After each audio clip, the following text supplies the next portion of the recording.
Hi everybody, it's Yona and Lisa. I'm Lisa Carberg. I'm a former TV newscaster. And I'm an attorney in Connecticut. And we are welcome to 9 to 5 with Yona and Lisa. This is so exciting. Look, we have a set. I know, isn't it amazing? We're going to change the scene every time and everything. We're very excited. This is professional now. And we try to match our colors, but this is our salute to Memorial Day, accidentally. Absolutely.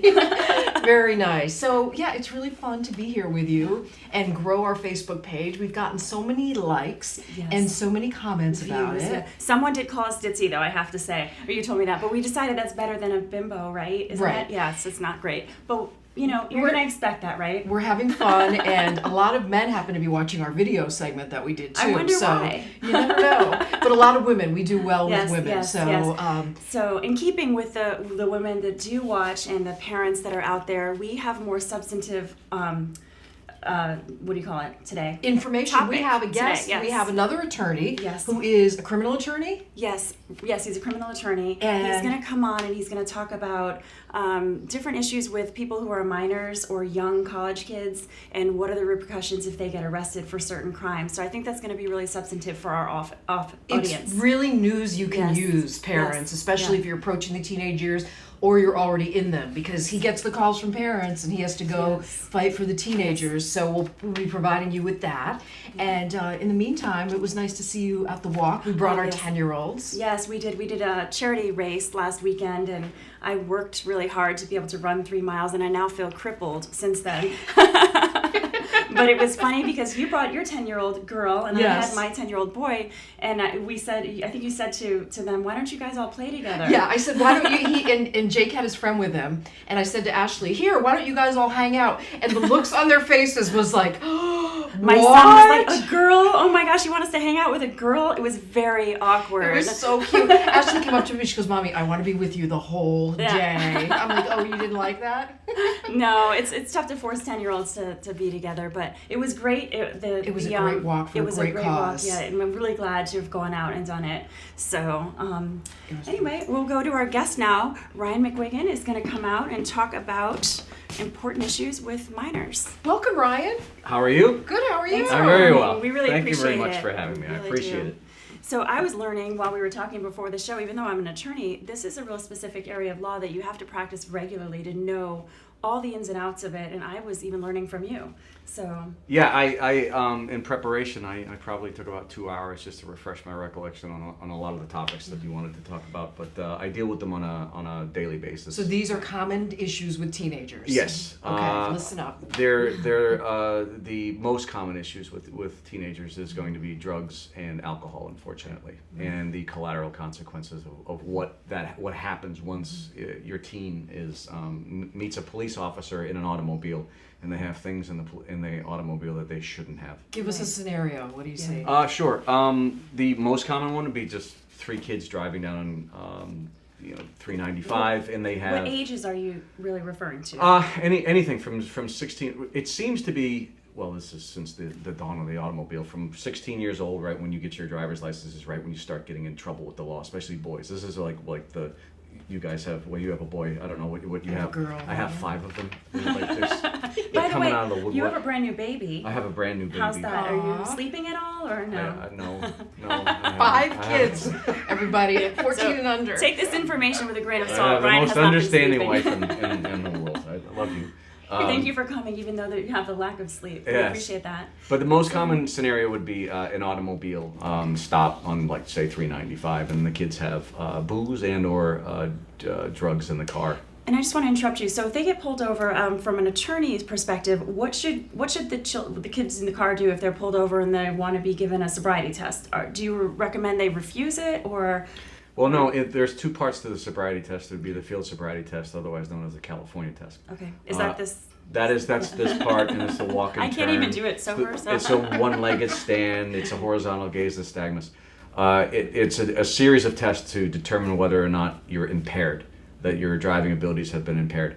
You should not refuse. Okay. But for a teenager, unfortunately, if they are arrested on suspicion of driving while impaired, they then will be taken to the station house and they'll be given an opportunity to call an attorney. 90% of the time you never get a hold of an attorney because it's 2 o'clock in the morning. Would they be able to call their parent instead of an attorney? They're afforded an opportunity to call an attorney. Okay.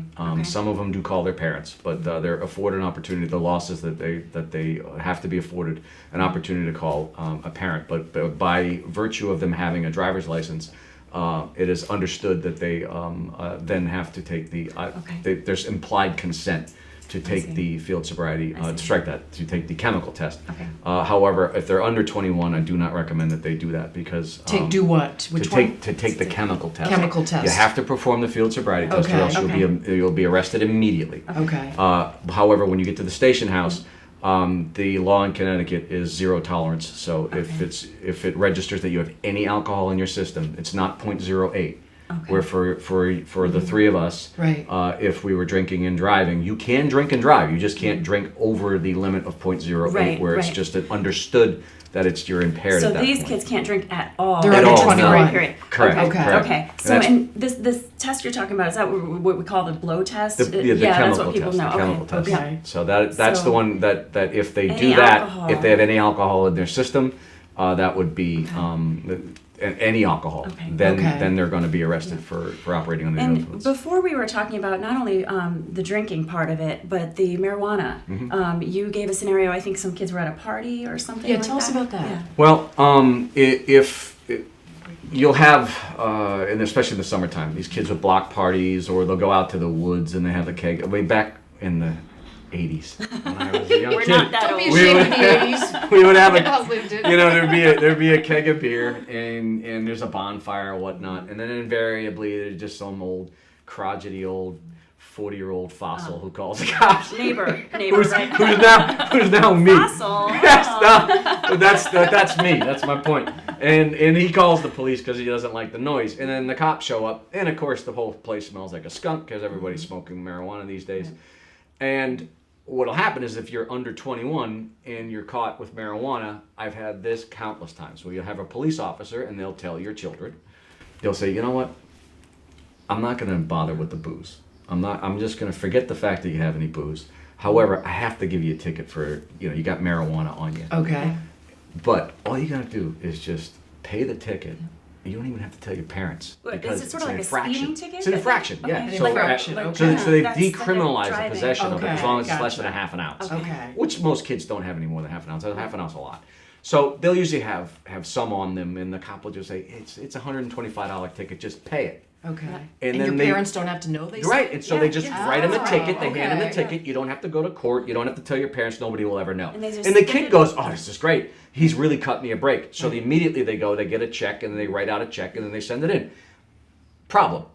A month later, your parents get a notification from the Department of Motor Vehicles that your license has been suspended. And that is the big problem. And that's Things when hit I... the fan, as they say, Right, they can't go to work. They have That's to get when you can't rides. drive, and here's the real problem. It stays on your license for the next 10 years. Oh my goodness. 10 years? And your kid is now uninsurable, and your insurance rates, because they're on your policy most likely, they just go skyrocketing. And then I get frantic calls from mom and dad saying, you have to undo this. Yes. And what I tell them is, it's written in stone. So Once it's they pay the not ticket, appealable. It's just Wow. once you've paid, it's yeah. not appealable. Okay. So that's really news That's you can really use. good to Right? I mean, know, let's those yeah. kids For know the- that for the up. young Yeah, kids- but they do Yes. every day. Because a lot of them do it, it's just the reality of, Sure. I of can the see world being that in we that live situation in. doing that myself and just saying I'll pay the ticket and be And done. nobody will And ever no know. one will know? Because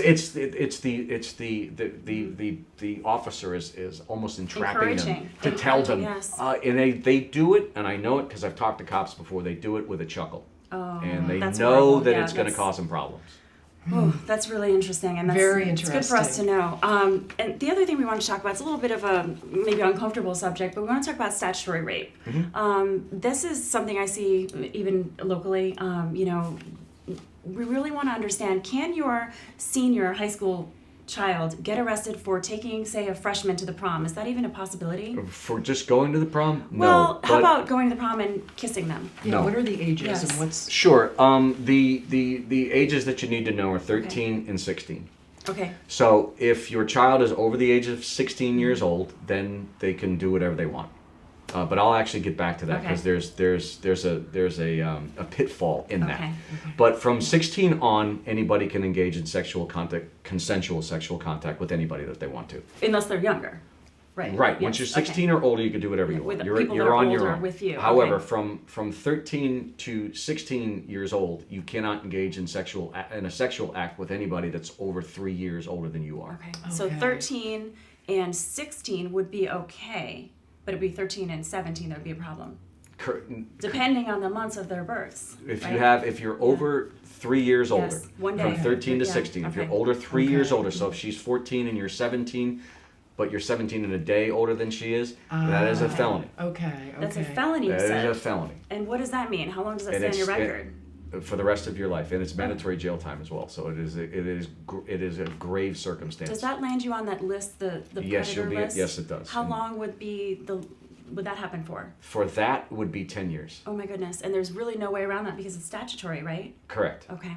And so you defend this. You see this. I see it all the time. Yeah. And so most of the time, police will interview boy and girl. Now, again, I'm not going to tell you which one's 13, which one's. We assume who was older and who's not, but you'd be surprised. Right. So the police will normally get them and say, "Hey, you're not in trouble. Oh. Just tell us what happened." Oh. They do that all the time. Yeah. Just tell us what happened. And parents, when the police call, usually they just say, "I'm going to bring Johnny or Jane down to the police because we're good citizens and that's what We our wanna duty be is." cooperative. Exactly. Yeah. So, and they say, "My boy didn't do anything wrong, or my girl didn't do anything wrong. This is all consensual." Well, the problem is that it's not. And it doesn't matter if it's consensual. If anybody's under the age of 16 and they're older than 13 years old, then you can only be 3 years older than they are. Wow. And when they talk about sexual contact, does that include everything, or are there certain things that would be okay, like just a kiss at the prom? No, it would be sexual contact. Okay. Contact. So you would have to either have intercourse. Okay. That would be a sex 2. Okay. Sex 3 would be sexual contact with sex 3 would be sexual contact with their buttocks, their inner thigh. This is their- Wait, no. We didn't ask They're- all that. Wait, they're let's girl and we're boy gonna parts. save that for Okay, the so- other shows. Yeah, So that's it's very. your girl and boy parts. Yes, we get that. Okay, I All just right, wanted to but make no, sure this that is, they knew yeah, it's kissing serious would be business, okay. and Yeah, this is all good for parents to know. absolutely. You probably, if you It's- gave parents a quiz, they would know this. They stuff. wouldn't know Oh, that, and goodness. it's good for people to have healthy and adult conversations with your teenagers when they're about to engage in healthy and adult activity, because we would be childish to assume that our kids aren't going to be doing this. I have a 14-year-old, she goes to high school, they just had a prom, and so I had a discussion with her beforehand. Right. And I even have cases where you have and this is very common and not many people know this, is that after 16 years old, then you can engage in consensual sexual activity with anybody. Anyone as of long any as age. of anybody, Okay. as long as it's they're not 16 to younger. 56, Okay. it's fine. But normally it would be, your 16-year-old son or daughter, and then he has an 18 or 19-year-old boyfriend or girlfriend. Well, they could do anything they want. However, with these little gadgets that we have and the Snapchats and whatnot, where they send each other Ooh, pictures that's a and good whatnot, topic these days. say yes. your girlfriend is 16 or 17 years old. Say that the two of you engage in all kinds of different fun activities. Face to face, Well, yes, in person. in Okay. consensual activity. Yeah. That's all fine. Okay. If you take a picture of yourself doing it, it's a felony. Because that's pornography. Possession of child pornography. Really? Yes. Okay. And Okay. that's that is a important to pitfall. know, That is yes. a big one. And I see we have all kinds of cases where you have young men and they will, look at a Snapchat thing and they Right. say, "I'm going to send this because it disappears." Well, it doesn't, because people take screenshots of it, Right. and then Yes. they Nothing show dis- their Yes, friends. Nothing disappears, right? Then they show their friends, and then the entire basketball team has it, or the entire field hockey team has a picture, Right. and now they're all guilty of I having gotta say, child pornography I'm glad on I their didn't phone. grow up during this I time. know. I really am, because if all of your mistakes when you were in high school came back to you forever and were permanent, my goodness, right? That would be a tough reminder. So Yes. if the person took it of someone who's 16 and older, that's still a felony? Anything under 18, Oh, Yeah. oh, wow. And so you see this. all the time. And Oh, one thing wow. I'm wondering, if your kid gets arrested, should they just try to get a public defender or handle it themselves? That's always a bad idea. Okay. I tried to fix a door once myself, and I'm not a carpenter, so I figured you should probably. That's a good way to put it, if yeah. you would like to go to court, you should probably bring a professional with you. Right. Whether you need a public defender or not, the public defenders in the state of Connecticut are great lawyers. Absolutely, yes. However, their caseload is much different than mine. They will you have do this every day. every day, Same and they'll have times. 100 to 150 cases in a Right. day, Yeah. and I have 1 or 2. Right. So Right, if right. if you want a lot of attention and you need to have somebody pick Right. up the phone when you call, then you should probably call a private And your attorney. office is located in Hartford, but you go all over the state. Is that right? I go all over the state. We have Okay. offices in Hartford and in Stanford. Okay. And what is the name of your law office? Ryan McGuigan. Okay. Excellent. All right. Well, thank you Yes, so much. that's This has great. been so Yes, informative. Yes. I can't believe you stayed awake for this whole time, I've- given your I've- schedule with the baby. With the 3-month-old at home, yeah. Yeah, we really do appreciate it. So I guess next week, I think we might not have exactly next week because you're on vacation, right? Yes, I'm headed to Florida to visit some family. Hopefully so. you'll get some non-rainy weather down there. We've I really know. had so much weather here. I'm being interviewed by NFL networks, but I'll tell you about that later. That's exciting. Yeah. So we're gonna do. I think we're gonna talk about the gym. Remember we were gonna talk Yes. about. Yeah, we're thinking about. There's so many options these days, even on Instagram, telling you what to do as far as fitness. I've heard of the 7-minute workout. There's on all the kinds of phone. things. You, Yeah. you open up your phone and you're like, I want to do that. I want to do that. It just seems like there's so many different options. Ryan's like, you lost me. So no, you're on 7-minute Instagram. workout. 7, yeah. Or just not eating forever. That's always a good option. But we're gonna have a professional on here who's gonna tell us what are the better options you can choose as far as online workouts, Right. and what's the most effective. I want to cover yoga sometime too. I've been doing hot yoga. I really Have love you? it. Yes, Yeah? I All right, let's do absolutely that love it. Yeah, we're sometime, gonna too. do that. So, Okay. and then also you were gonna tell me about. Oh, you're going to be on TV. real TV. Yona has a TV That's appearance exciting. June 11th in the Yes, 9 a.m. hour of the Fox 61 morning show. It's like a lifestyle show for women. Okay. So Yona will be on talking about, I'm talking about Vetting. vetting childcare staff. and that's important Yes, stuff yes, too. absolutely. So news you can Yeah. use as parents is kind of what we're focusing Okay. in on here, Great. being busy working moms. Well, that's great. We'll see you next time. See ya. Don't forget to join us on Facebook, like our new page 9 to 5 with Yona and Lisa to follow our progress. And also on YouTube as well. And Instagram, Yes. 9 to 5 with Yona and Lisa.